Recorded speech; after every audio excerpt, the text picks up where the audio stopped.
happy Bhai Dooj to my all brothers of this channel. May this festival strengthen our bond more than ever and bring joy and prosperity. Happy Bhai Dooj again. In my previous video, I have discussed existence of simultaneous linear equation and Chinese remainder theorem. And using this theorem, I am going to discuss one question which has come in session net. Let's first read the question. Given integer a and b, let NAB denotes the number of positive integers k strictly less than 100 such that k congruent to a modulo 9 and k congruent to b modulo 11. Then which of the following statement is true? Option 1, NAB equal to 1 for all integers a and b. Option 2, there exists integers a and b satisfying NAB equal to 0. Option 3, there exist integers a and b satisfying NAB strictly greater than 1. Option 4, there exist integers a and b satisfying NAB equal to 0 and there exist integers a and b satisfying NAB strictly greater than 1. Let's see the result of congruence. At first see the result. Existence of solution. X congruent to a modulo m1 and x congruent to b modulo m2 has a solution if GCD of m1 m2 divide a minus b. Okay. Let's see the statement of the Chinese remainder theorem. Let m1 and m2 be co-prime integers. That means GCD of m1 m2 equal to 1 and a and b belongs be any integer. Then the simultaneous congruence x congruent to a modulo m1 and x congruent to b modulo m2 has a unique solution for modulo m1 m2. Okay. Here the given k congruent to a modulo 9 and k congruent to b modulo 11. Okay. Given k congruent to a modulo 9 and k congruent to b modulo 11. Okay. Here x equal to k, m1 equal to 9, m2 equal to 11. Okay. And GCD of m1 m2 equal to GCD of 9 11 equal to 1. And 1 must be divide a minus b for all integers a b. Actually all 1 divides every integer. So this is true. That means by existence solution exists. Now we have to verify Chinese remainder theorem, because Chinese remainder theorem told this the value of x will be unique solution for modulo m1 m2 if m1 m2 be co-prime. Okay.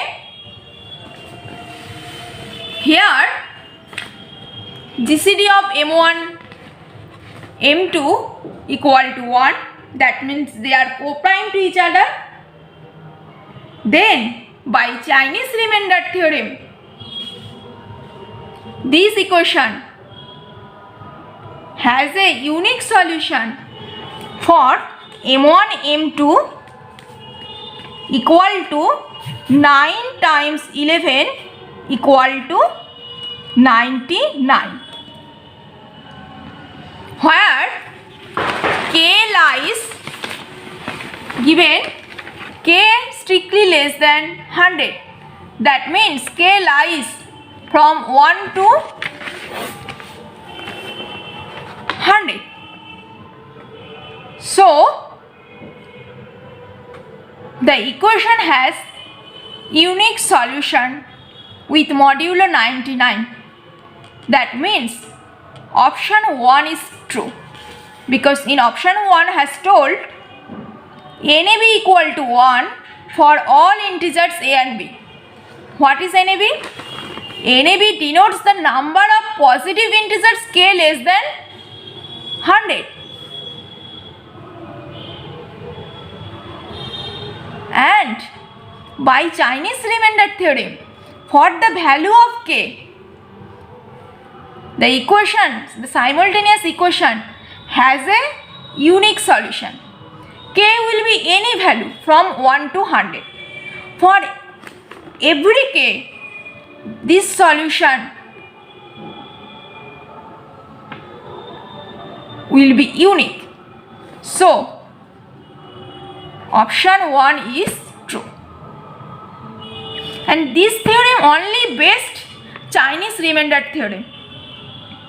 So at first see my previous video. I have discussed there the Chinese remainder theorem elaborately. Okay? And I have given the link in my description box of my previous video. Okay? Let's see one important function of number theory, Euler's phi function. Euler's phi function deals with counting relatively prime number which is less than a certain number. Let's see the definition. Phi n equal to number of numbers which is less than n that are relatively prime to n. That means phi n equal to set of all x such that GCD of x and n equal to 1. Okay? Let's see one simple example, phi 4. There are 3 numbers which is less than 4, 1, 2, 3. And only 2 numbers which is relatively prime to 4. That means GCD with 4 of those numbers whose value will be 1, only 1 and 3. So phi 4 equal to 2. And phi 6 equal to, there are 5 numbers whose value less than 6. And those numbers also relatively prime to 6. So phi 6 equal to 5. Okay? Well, Euler introduced this function. So this function named by Euler phi function. Okay? It is a function because for only one input number, there is only one output number.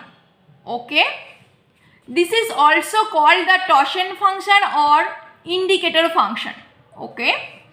Gauss introduced the symbol phi for this function at first. Okay? Let some finding formula for evaluating phi of n. If p is prime number, then phi p equal to p minus 1. Let's see one example, phi 7. Here 7 is prime. There are 6 numbers which is less than 7. And those 6 numbers also relatively prime to 7. Okay? So, phi 7 equal to 6. Similarly, phi 3 equal to 2. If you keep going to calculating all them, you see that if p is a prime number, then phi p equal to p minus 1. Okay? That means number of integers not exceeding p are p minus 1. And those numbers are relatively prime to p. Okay? Well. Now let's see phi of some prime power. Phi of p to the power k. The number less than p to the power k that are not relatively prime to p to the power k are the multiple of p, which are from p, 2p, 3p, so on, p to the power k minus 1 times p. This last one equal to p to the power k. That means there are p to the power k minus 1 of these that are not equal to relatively prime number. Okay. Therefore, the formula is phi of p to the power k equal to p to the power k minus p to the power k minus 1. Notice one example, phi of 8. Phi of 8 equal to phi of 2 to the power cube. Okay. This is equal to 2 to the power cube minus 2 to the power 2. That means 8 minus 4 equal to 4. Have you understood? Similarly, phi of 9. Phi of 9 means phi of 3 square, and phi of 3 square equal to 3 square minus 3. That means 9 minus 3 equal to 6. Have you understood? Okay. Now let n equal to power of some prime factorization. Okay. And it going to look like p1 to the power of k1, p2 to the power of k2, so on, pr to the power of kr. Okay. And the formula is phi of n equal to p1 to the power of k1 minus p1 to the power of k1 minus 1, p2 to the power of k2 minus p2 to the power of k2 minus 1, up to pr to the power of kr minus pr to the power of kr minus 1, which can be easily evaluated n times 1 minus 1 over p1, so on, 1 minus 1 over pk. Okay, where p1, p2, pk are number of prime factorization. Okay, let n equal to 12. 12 equal to 2a square times 3. Okay. Then from this formula, phi of 12 equal to 12 times 1 minus half times 1 minus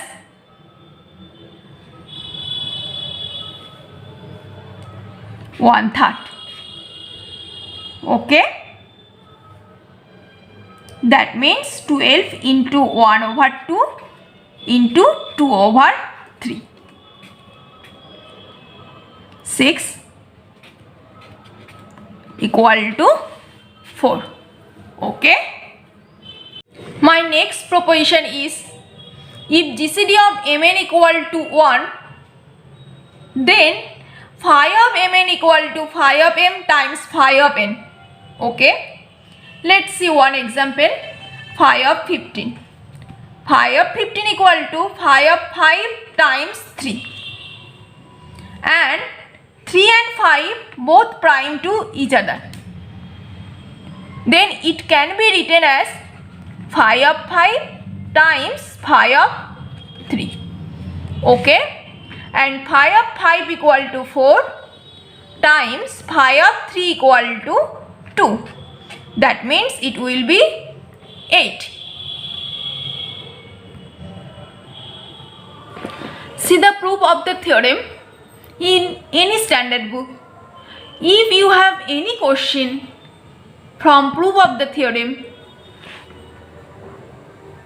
please tell me in my comment box. Then I will tell proof of the theorem in my next video. Okay.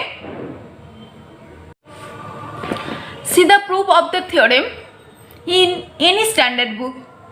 If you have any question from proof of the theorem, please tell me in my comment box. Then I will tell proof of the theorem in my next video. Okay?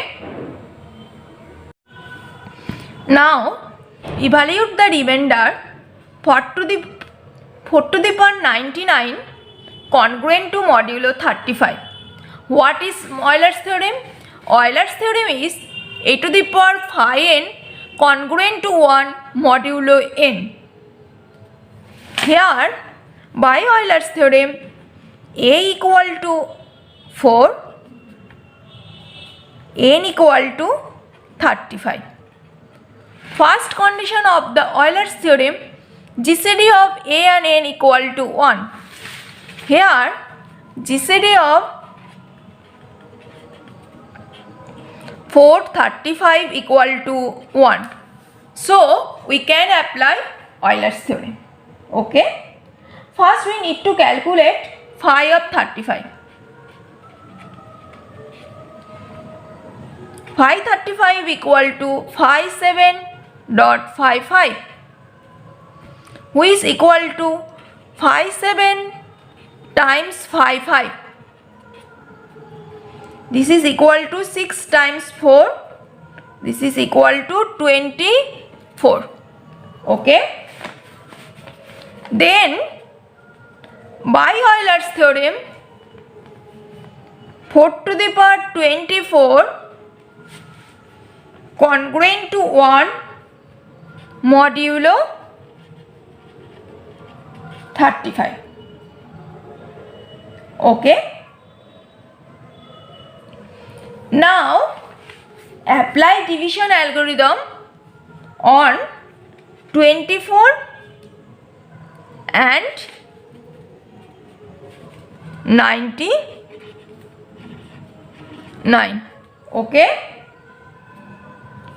99 equal to 24 times 4 plus 3 by division algorithm, where 3 is remainder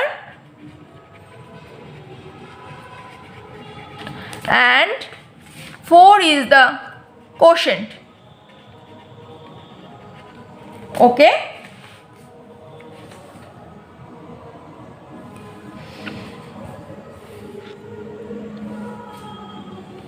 Now 4 to the power, from this line we can write 4 to the power 99 equal to 4 to the power 24 to the power 4 times 4 to the power 3. Okay. And by the Euler's theorem 4 to the power 24 congruent to 1 modulo 35.